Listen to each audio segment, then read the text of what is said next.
வணக்கம். தற்போது தொலைபேசி வாயிலாக இணைந்திருக்கிறார் திமுக நாடாளுமன்ற உறுப்பினர் திரு திருச்சி சிவா அவர்கள். வணக்கம் திரு சிவா, உங்கள் இரங்கல் செய்தியை பதிவு செய்யலாம்.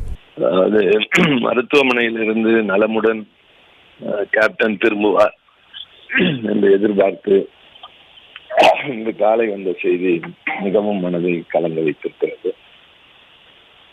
வேறு அலுவல்களில் கவனம் செலுத்த முடியவில்லை. அவர் ஒரு திரைப்பட நடிகராக தமிழ்நாட்டிற்கு அறிமுகமானவர்.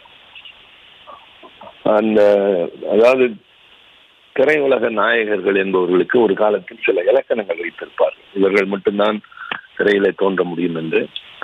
அந்த மாயையை முறியடித்தவர்களில் முக்கியமானவர் கேப்டன் விஜயகாந்த் அவர்கள். அவருடைய ஆக்ஷன் படங்கள், அவர் சண்டை காட்சிகள், இதெல்லாம் பெரும்பாலோரை கவர்ந்தது. அவருடைய நடிப்பு, பின்னர் குணச்சித்திர வேடமேற்றது, அழகிய இனிமையான பாடல்கள், எல்லாவற்றிலும் கவனம் செலுத்தினார். பெயருக்கு ஒரு படம் என்று இல்லாமல் ஒரு நடிகருடைய படம் என்பது எல்லா வகையிலும் மக்கள் மனதில் பதிய வேண்டும் என்பதில் கவனம் செலுத்தியவர். தனிப்பட்ட முறையில நல்ல மனிதர் என்பது நாடறிந்த ஒன்று. எனக்கு ரொம்ப நெருங்கிய நண்பர். டெல்லிக்கு வரும்போது என் வீட்டுக்கு வருவார். நரசிம்மா படம் பிடிக்கும் போது என் வீட்டில் தான் அவரும் தியாகவும் தங்கியிருந்தார்கள்.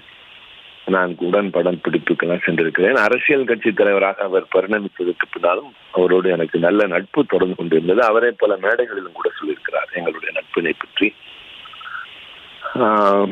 தனிப்பட்ட முறையில் நாங்கள் பல நேரங்களில் சந்தித்து நிறைய பேசியிருக்கிறோம். ரொம்ப இனிமையான மனிதர், என் மீது மாறாத அன்பு கொண்டவர்.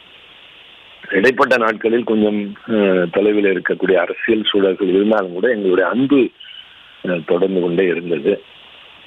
உடல்நலம் குன்றினார், மருத்துவமனை சென்றார், நலமுடன் திரும்புவார். நாடு எதிர்பார்த்தது, நாம் அனைவரும் எதிர்பார்த்தோம். இயற்கை என்பது யாரையும் விட்டு வைப்பதில்லை.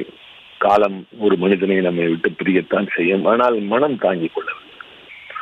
சிலருடைய பிரிவுகள் என்பது என்னதான் நியாயமாக இருந்தாலும், அதற்கு காரண காரியங்கள் இருந்தாலும் கூட மனம் ஏற்க மறுக்காது. அப்படித்தான் இப்போது ஒரு சஞ்சலம், ஏதோ மனசுக்குள்ள ஏதோ பிசைகிற மாதிரி இருக்கு. நடிகர்கள் பெரும்பாலும், அதாவது வானத்திலே நிறைய நட்சத்திரங்கள் உண்டு, திரையுலகிலும் அப்படித்தான். ஆனால் இவர் துருவ நட்சத்திரம். அப்படி ஒரு தனியான ஒரு அடையாளம். அரசியலிலே அவருடைய பயணம் என்பது, அவர் எந்த அமைப்பில், எந்த காலத்தில், எந்த மாற்று முகாமில் இருந்தாலும் கூட எல்லோரும் ரசிக்கத்தக்க அளவில் இருந்தார். அவருடைய துணிச்சல் எல்லோருக்கும் பிடித்திருந்தது. அவருடைய பேச்சுக்கள், சட்டமன்றத்தில் அவர்களுடைய பணி, இதெல்லாம் ரொம்ப எல்லோருடைய, அதாவது மாற்று முகாமில் இருந்தவர்களை கூட ரசிக்க வைத்தது, பரவசப்பட வைத்தது. ரெண்டு பெரிய ஆளுமைகள் இருந்த காலத்தில் அரசியலுக்கு வந்தவர் தனக்கென ஒரு தனியான இடத்தை பிடித்ததெல்லாம் ஒரு வரலாறு. ராசாத்தி உன்னை காணாத நெஞ்சு என்ற அவருடைய பாடல் தான் காதில் ஒலிக்கிறது.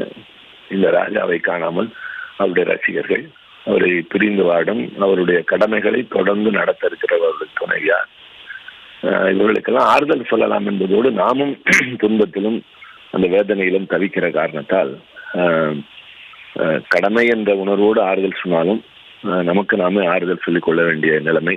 தமிழ் திரையுலகம், தமிழ் அரசியல், தமிழ்நாட்டினுடைய அரசியல் களம், எல்லாவற்றிற்கும் மேலாக நல்ல மனிதர்கள் என்று இருந்த வரிசையில் இருந்த ஒருவர் நம்மை விட்டு மறைந்திருக்கிறார். இது எல்லோருக்கும் பேரிழப்பு. தமிழன் என்ற உணர்வோடு தலை நிமிர்ந்து நடந்த ஒருவர், அந்த அடையாளத்துடனே தன் உடை, பேச்சு எல்லாவற்றிலும் நடந்து கொண்ட அவருடைய பிரிவு என்பது இந்த நாட்டில் அவரை நேசிக்கிற யாராக இருந்தாலும் அவருடைய நல்ல பண்புகளை நமதாக்கி கொள்ள வேண்டும் என்று கடைபிடிப்பதுதான் அவருக்கு நாம் காட்டக்கூடிய உண்மையான அன்பின் அடையாளமாக இருக்கும். செய்திகளை உடனுக்குடனும் துல்லியமாகவும் தெரிந்து கொள்ள சப்ஸ்கிரைப் பண்ணுங்க.